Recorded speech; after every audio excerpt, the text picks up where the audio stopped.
మీరు డిసిప్లిన్డ్గా ఉంటే మీకు బలం ఎక్కువ ఉంటుంది. మీ తల్లిదండ్రులు మీరు చెప్పండి.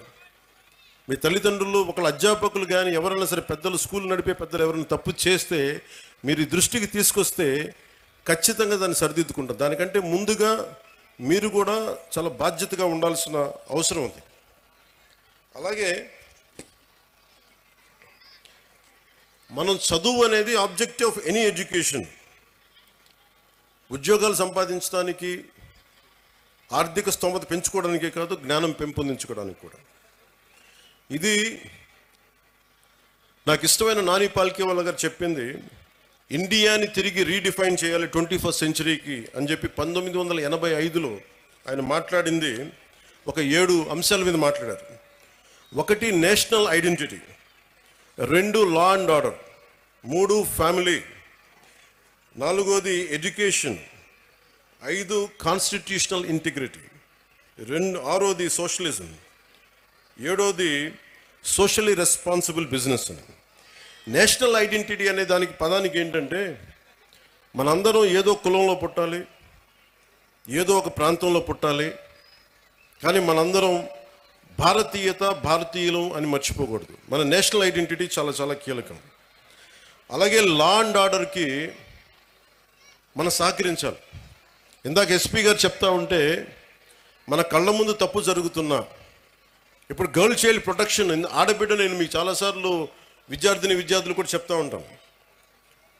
సుగాలి ప్రీతి అనే ఒక పాప, 14 ఏళ్ల బిడ్డ, స్కూల్కి వెళ్ళి అమ్మ నేను స్కూల్కి వెళ్తున్నాను తిరిగి వస్తానని చెప్పి వెళ్తే ఆ బిడ్డ ఇప్పుడు ఇంటికి రాలా, స్కూల్లో చనిపోయింది. ఫ్యాన్కి ఉరేసుకొని చనిపోయింది.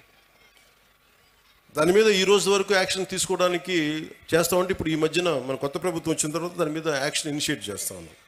అంటే మీకు ఆడబిడ్డల భద్రత అంత కీలకం. అందుకని మాధవిరెడ్డి గారు చెప్పినట్టుగా ఇలాంటి సమస్యలు ఏదైనా ఉంటే ప్రతి స్కూల్లో కెమెరాస్ ఉండాలి. అలాంటి ప్రతిపాదన గౌరవ ముఖ్యమంత్రి గారు కూడా ఆలోచిస్తూ ఉన్నారు. అందుకని దాన్ని ఆడబిడ్డల భద్రత కోసమే కాకుండా ఎలాంటి సమస్యలు ఉన్నా కానీ ఉత్పన్నం కాకుండా ముందుగానే పట్టుకోవడానికి కెమెరాస్ ఉండాలి. సో దాన్ని కూడా మేము దృష్టిలో పెట్టుకుంటా ఉన్నాం. అలాగే ఫ్యామిలీకి సంబంధించిందాక మాట్లాడితే, ఒకటి ఎంతమంది బిడ్డలు ఉన్నారని కాదు, కానీ ఎంతమందిని మనం బాగా చూసుకుంటున్నాం అనేది.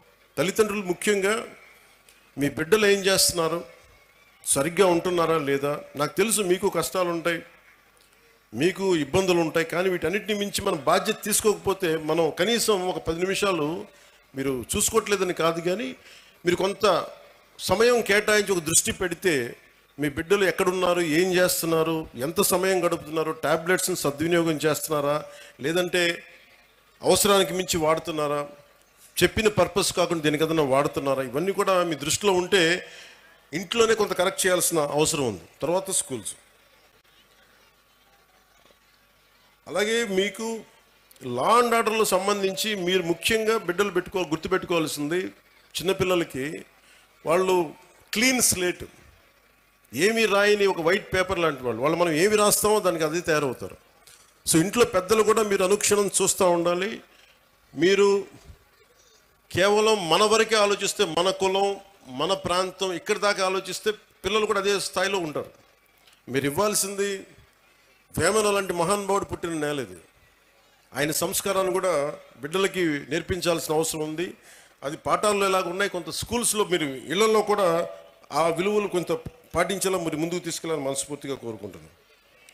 అలాగే ఎడ్యుకేషన్కి సంబంధించి ఏమీ నేర్చుకోవడంతో పాటు, చదువుతో పాటు, ఇది భవిష్యత్తు మీ ఎడ్యుకేషన్కి, మీ భవిష్యత్తుకి, మీ ఉపాధికి ఉపయోగపడేదే కాకుండా స్కూల్ అనేది ఏంటంటే మనం నిరంతరం చదువుకోవడానికి, ఎప్పటికీ నిరంతర విద్యార్థిలాగా ఉండాలంటే ఈ స్కూల్లో నేర్చుకునే ఈ పాఠాలే భవిష్యత్తులో మనకి ఇదవుతాయి.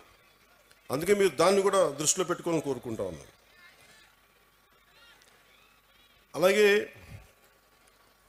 గవర్నమెంట్ స్కూల్స్ చాలా బలపడాలని కోరుకునేవాడిని నేను ప్రత్యేకించి.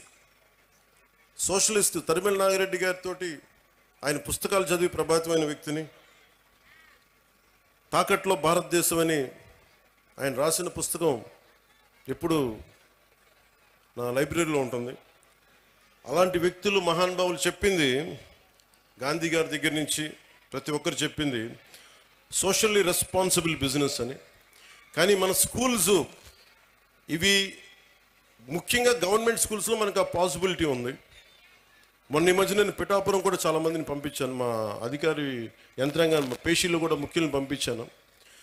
గవర్నమెంట్ స్కూల్స్ని కార్పొరేట్ స్కూల్స్తో సమానంగా ఫెసిలిటీస్ కావాలి అంటే మీకు ఎక్స్ట్రా డబ్బులు అవసరం లేదు. మీకు కేంద్ర ప్రభుత్వం నుంచి చాలా నిధులు ఉన్నాయి, మీకు చాలా స్కీమ్స్ ఉన్నాయి. వాటిని సరిగ్గా సద్వినియోగం చేసుకుంటే మటుకు కార్పొరేట్ స్కూల్స్తో ధీటుగా మనం గవర్నమెంట్ స్కూల్స్ని తీసుకెళ్ళచ్చు.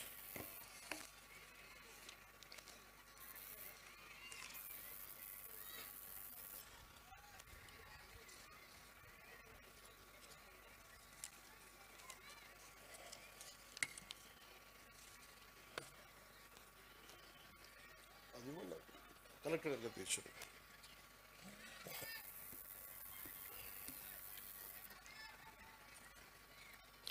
ఈ ముఖ్యంగా తల్లిదండ్రులకి మీరు ఇచ్చారు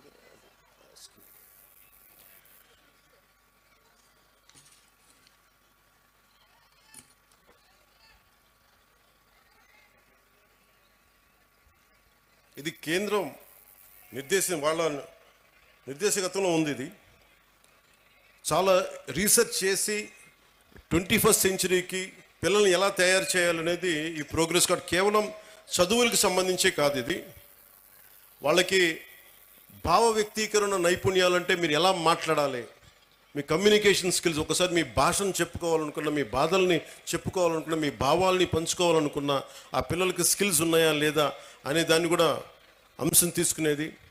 అలాగే పరస్పర సహకార నైపుణ్యాలు, ఇంటర్పర్సనల్ స్కిల్స్. ఒక్కోసారి మనం 10 మంది కలిసి మన బిడ్డ 10 మందిలోకి వెళ్తే ఎలా నడుచుకోవాలి, ఏం చేస్తాడు అనేది కూడా ఇంటర్పర్సనల్ స్కిల్స్ని అసెస్ చేస్తాయి. అలాగే నాయకత్వపు లక్షణాలు. మీరు చాలామంది అక్కడ కూర్చొని చూస్తే చాలామంది స్టూడెంట్స్ కొంత బాధ్యత తీసుకున్నారు, వాళ్ళ లీడర్షిప్ స్కిల్స్ పెరిగేవి.